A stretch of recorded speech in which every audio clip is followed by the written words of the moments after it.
मुगलकालीन शासन व्यवस्था। मुगल विदेशी थे और उनकी शासन व्यवस्था में विदेशी तत्व प्राप्त होते हैं। बाद में अकबर के समय तक विदेशी व्यवस्था के साथ भारतीय शासन व्यवस्था और भारतीय आदर्श भी घुल मिल गए थे। मतलब कहा जाता है कि मुगल विदेशी थे और यहाँ उनकी शासन व्यवस्था में विदेशी तत्व प्राप्त होते हैं। बाद में अकबर के समय तक विदेशी व्यवस्था के साथ भारतीय शासन व्यवस्था भी उसमें घुल मिल गई थी।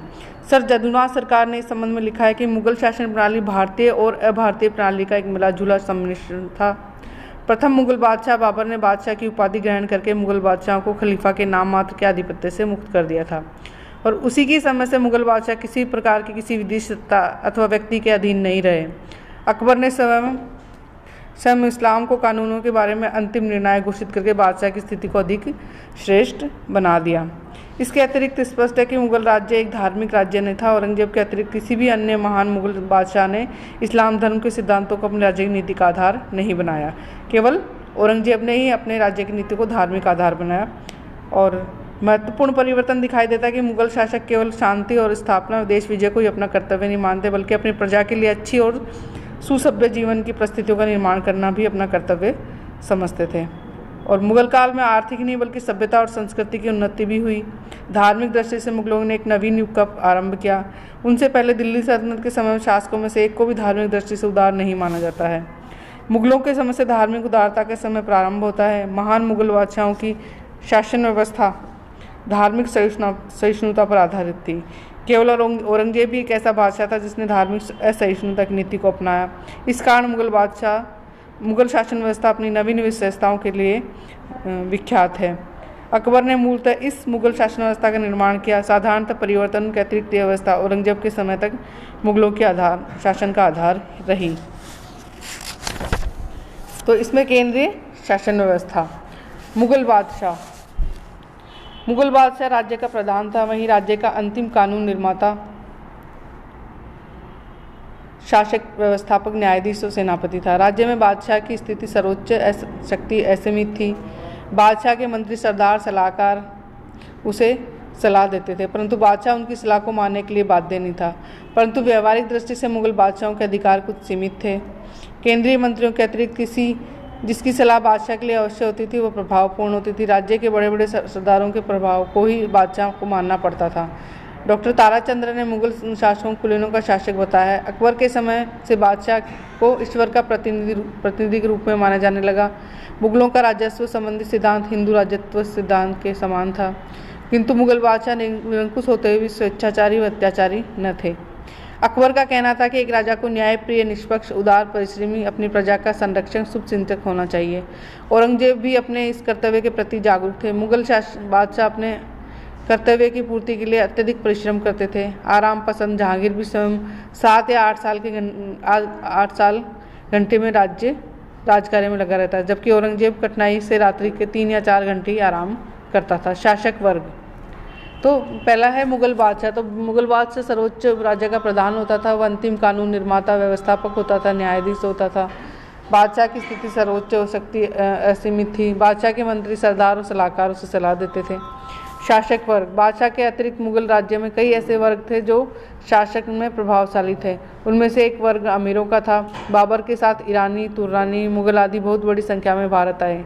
अकबर के समय में अमीरों की संख्या में वृद्धि हुई। राजपूत और योग्य भारतीय मुसलमानों को भी इस श्रेणी में सम्मिलित किया गया, जबकि औरंगजेब के समय में मराठे भी इस श्रेणी में सम्मिलित किए गए थे। अमीर राज्य में सभी प्रकार के सैनिक और सैनिक उत्तरदायित्व की पूर्ति करते थे और इस प्रकार से शासन में शक्ति भी धमनियों के समान थी।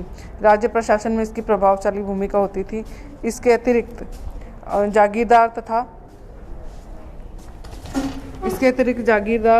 तथा जमींदार वर्ग भी शासन में महत्वपूर्ण स्थान रखते थे। मतलब जो कुलीन वर्ग था वो शासन में महत्वपूर्ण स्थान रखता था। उसकी जो बातों को बादशाह को मानना पड़, जो सलाह बादशाह को देते थे वो अधिकतर सलाह बादशाह मानता था।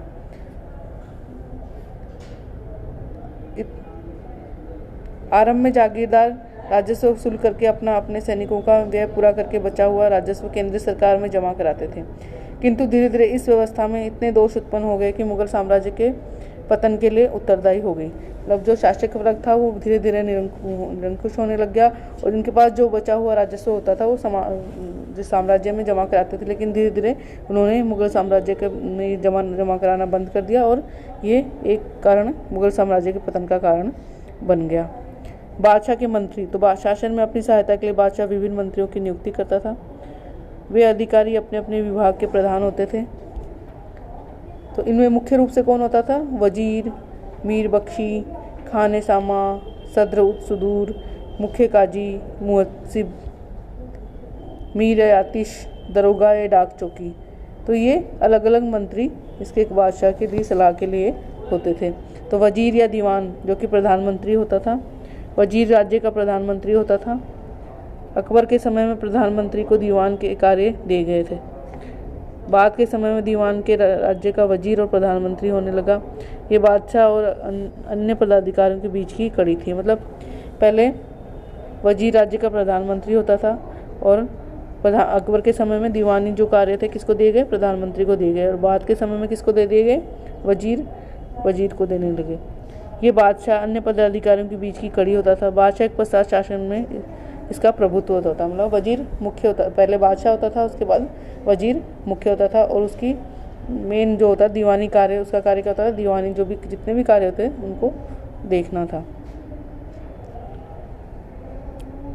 बादशाह के पश्चात शासन में इसका प्रभुत्व था, जिसको समय समय पर वकील ए मुतलक या वकील पुकारा गया है। इसे वकील भी कहा जाता था, जो वित्त विभाग का प्रधान होने के नाते राज्य का दीवान भी था। प्रधानमंत्री की सहायता के लिए अनेक अधिकारियों के अतिरिक्त 5 अधिकारी प्रमुख थे: दीवाने खालसा, दीवाने जन, मुस्तफी, वाकिया नवीस और मुशरिफ।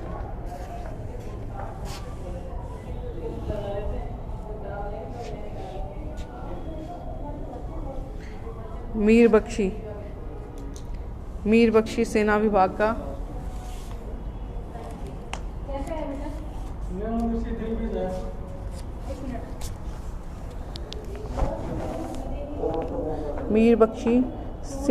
का प्रधान था। सेना संबंधी सभी कार्य और सैनिकों की भर्ती, अनुशासन, प्रशिक्षण, वेतन, शस्त्र, रसद आदि का उत्तरदायी था। वे सैनिकों का हुलिया आदि सही रखता था, घोड़ों पर दाग लगाता था। उसकी सहायता के लिए अनेक कर्मचारी होते थे। मतलब मीर बख्शी कौन होता था? सेना का प्रधान होता था और सेना संबंधी सारे कार्य कौन करता था? मीर बख्शी करता था। खाने सामा का मुख्य कार्य राजकीय परिवार से संबंधित सदस्यों की जरूरतों की पूर्ति व देखरेख का था। अकबर के समय में यह मंत्री पद न था, परंतु बाद के बादशाहों के समय में यह मंत्री पदों में स्वीकार कर लिया गया। सद्र एवं सुदूर, ये धार्मिक विभाग का अध्यक्ष होता था। धार्मिक मामलों में बादशाह का मुख्य सलाहकार होता था। दान पुण्य की व्यवस्था, धार्मिक शिक्षा की व्यवस्था, विद्वानों की जागीरें प्रदान की, इस्लाम के कानूनों के पालन की समुचित व्यवस्था को देखने का प्रमुख कार्य था। मतलब ये सद्र सुदूर कौन था? धार्मिक विभाग का अध्यक्ष होता था। मुख्य काजी, मुगल शासन व्यवस्था में बादशाह के पश्चात न्याय विभाग का सबसे अधिकारी मुख्य काजी होता था, मुख्य न्यायाधीश होता था। प्रत्येक बुधवार को बादशाह स्वयं न्याय के लिए बैठता था, परंतु वह सभी मुद्दों का निर्णय कर सकता था। इस कारण मुख्य काजी की नियुक्ति की जाती थी। काजी मुख्य मुस्लिम कानून के अनुसार न्याय करता था। उसकी सहायता के लिए मुफ्ती होता था, उस इस्लामों के कानून की व्याख्या करते थे। मुहत्सिब, ये प्रजा के नैतिक चरित्र की देखभाल करता था।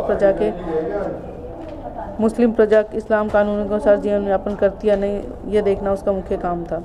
कभी कभी इन्हें वस्तुओं का मूल्य निर्धारित करने, माप तोल के पैमाने की देखभाल करने का उत्तरदायित्व दिया जाता था। मतलब क्या होता था? कभी कभी इन्हें मुहत्सिब कौन होता था? प्रजा के नैतिक चरित्र की देखभाल करना कि इस्लाम धर्म का पालन किया जा रहा है या नहीं किया जा रहा। कभी कभी इन्हें वस्तुओं का मूल्य निर्धारित करने, माप तोल के पैमाने की देखभाल उत्तरदायित्व दिया जाता था। इनका काम सिपाहियों के साथ नगर का दौरा करना, शराब जुए आदि के अड्डों को समाप्त करना भी था। औरंगजेब के काल में हिंदू मंदिरों और पाठशालाओं को नष्ट करने का उत्तरदायित्व भी इन्हें सौंपा गया। मीर आतिश तथा दरोगा ए तोपखाना का पद मंत्री स्तर का न होते हुए प्रभाव चलता। शाही तोपखाना इसके अधीन था। तोपों को बनवाना, किलों में उसकी व्यवस्था, बंदूकों का निर्माण आदि उसकी देखरेख में होता था। अधिकांशतः यह पद किसी तुर्क या ईरानी को दिया जाता था, क्योंकि उन देशों का तोपखाना अधिक श्रेष्ठ था। दरोगा ए डाक चौकी, यह सूचना एक गुप्तचर विभाग का अध्यक्ष होता था। प्रांतों की सूचनाएं प्राप्त करता था, उनको बादशाह तक पहुंचाता था। इसका प्रमुख कर्तव्य गुप्तचर विभाग का प्रधान होने के कारण शासन में इसका विशेष महत्व था। तो केंद्रीय शासन के अंतर्गत प्रमुख विभाग न्याय विभाग, वन विभाग, सैन्य विभाग, डाक विभाग, शाही आवश्यकता पूर्ति विभाग करने वाला, इस्लाम के न्याय के नैतिक आदेश विभाग, काजी उल कुजात, सदर सुदूर। न्याय विभाग का काजी उल कुजात होता था, दान विभाग का सदर सुदूर, सैन्य विभाग का मीर बख्शी प्रमुख होता था, डाक विभाग का दरोगाई डाक चौकी होता था, शाही आवश्यकता पूर्ति को देखभाल करने वाला खाने सामा होता था, इस्लाम के न्याय के नैतिक चरित्र एवं आदर्श को महत्व बनाने वाला मुहत्सिब होता था। ये मुगल कालीन केंद्रीय शासन व्यवस्था जिसमें प्रमुख अधिकारी